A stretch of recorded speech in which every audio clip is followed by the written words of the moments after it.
So I would like to start by announcing our very first show that is going to open our 2011-2012 season, and that is Red. It is an incredible play, I have to say. It was the first play that I chose for this upcoming season. It's about Mark Rothko.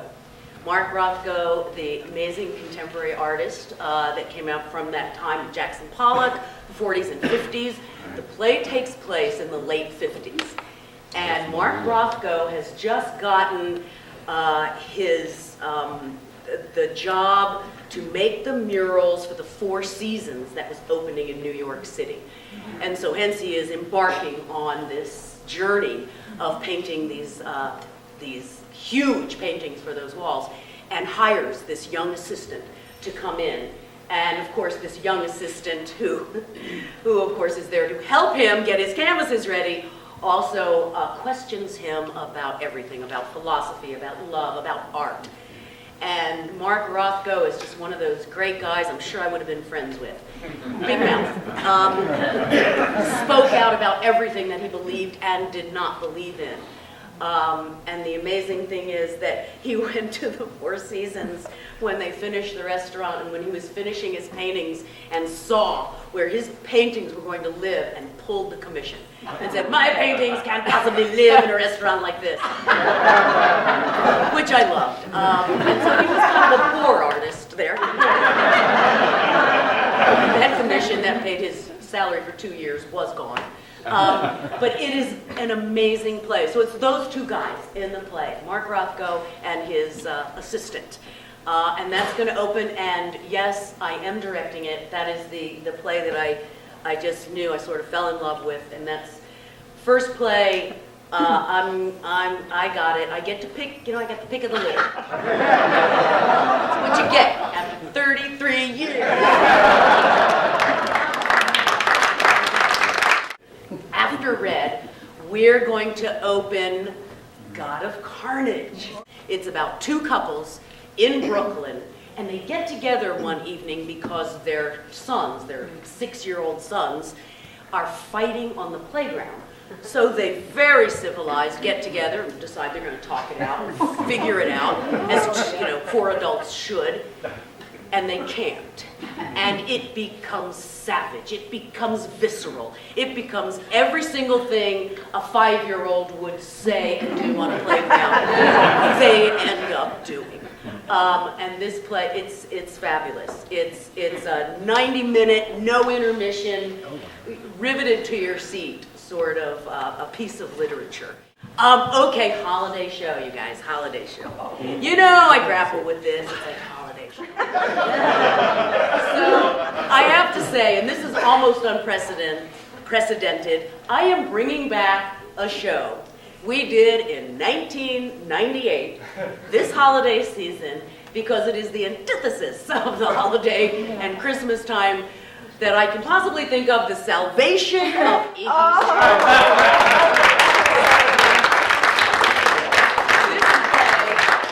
We premiered in 1998 in Kansas City. It's by Levi Lee, Larry Larson, Ed Key. They got together, and they've never gotten together again, believe me. They wrote this rock and roll musical that is a parody of The Christmas Carol. It is great. Iggy Scrooge is a rock musician who's a druggie, an alcoholic, a womanizer, and he is visited by 3 spirits at Christmas. And those spirits are Buddy Holly, Bob Marley, and Elvis Presley. And they are there to show him the error of his ways. And starring in the original production were Scott Cordes, Ron McGee, and Missy Coons. And we have a couple of them back. Ron's in. Ron's Buddy.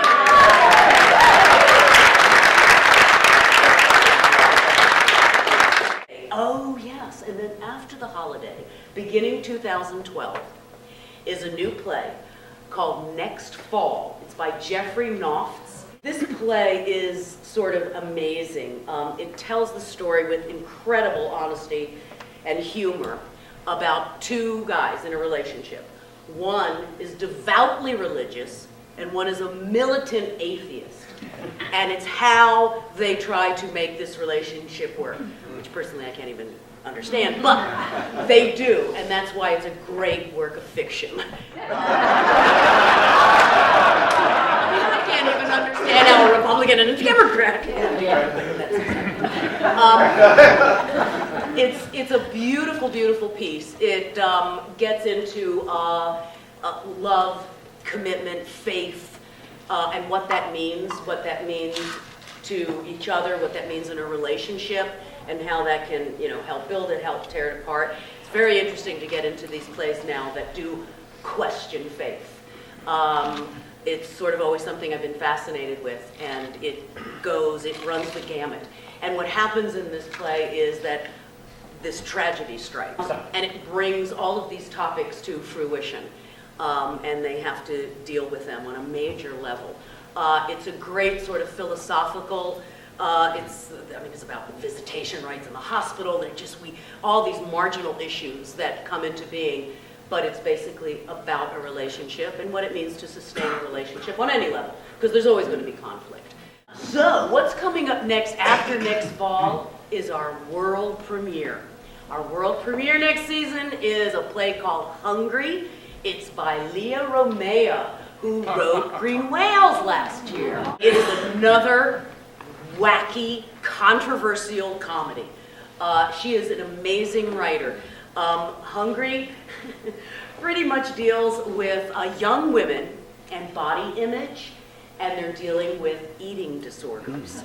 And they're two teenage girls, 17 years old, and they're trying out for the dance team, and of course, they're not happy at all with what they look like, and they want to change this, and they want to lose some weight. So the first scene of this play, Leah starts out writing, she goes, it has to be funny, it has to be a comedy. The people who she has talked to that grapple with eating disorders. First scene takes place where the girls are sitting around a toilet, trying to make each other throw up. And they can't! And so this doesn't work, so they end up on this barrage trying diet pills, trying a number of things. And of course what happens is you sort of lose that slippery slope of reality and fantasy and hallucination. And that's when the Minotaur enters.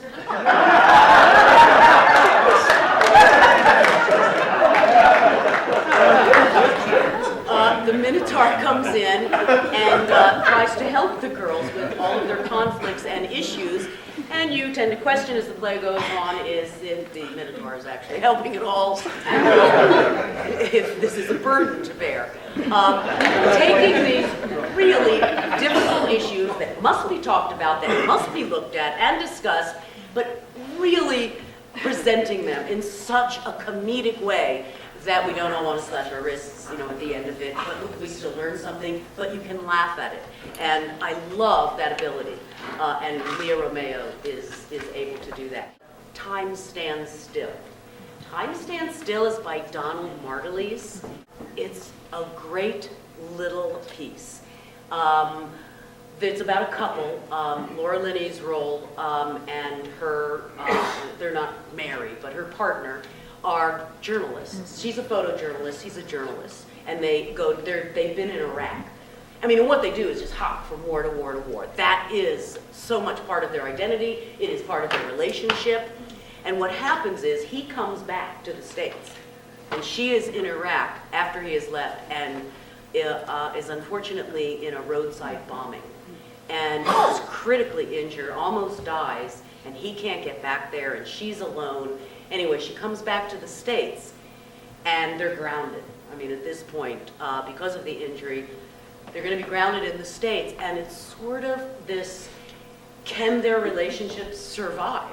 Without that sort of adrenaline, without that sort of drama, their whole relationship for 30 years has been based on that they're working in some foreign country during some war. And they have a very difficult time trying to find their footing, and it's almost, you feel almost as if you are eavesdropping on these two people, and hearing things that you shouldn't be hearing at their absolute most vulnerable. One more show. We are back to 7 shows. And this, and elongating the season, this show, Everyday Rapture. Sherry Renee Scott, some of you might know. She is about as big a working Broadway actress as there is. She's been nominated for a Tony, I believe, for her role in Dirty Rotten Scoundrels. She's in The Little Mermaid, Aida, and actually when I found out about her was many years ago when she did The Last 5 Years. She was in the original cast of that musical. Sherry Renee Scott wrote this play about her life growing up in Topeka, Kansas, alongside the daughter of Fred Phelps. Yeah.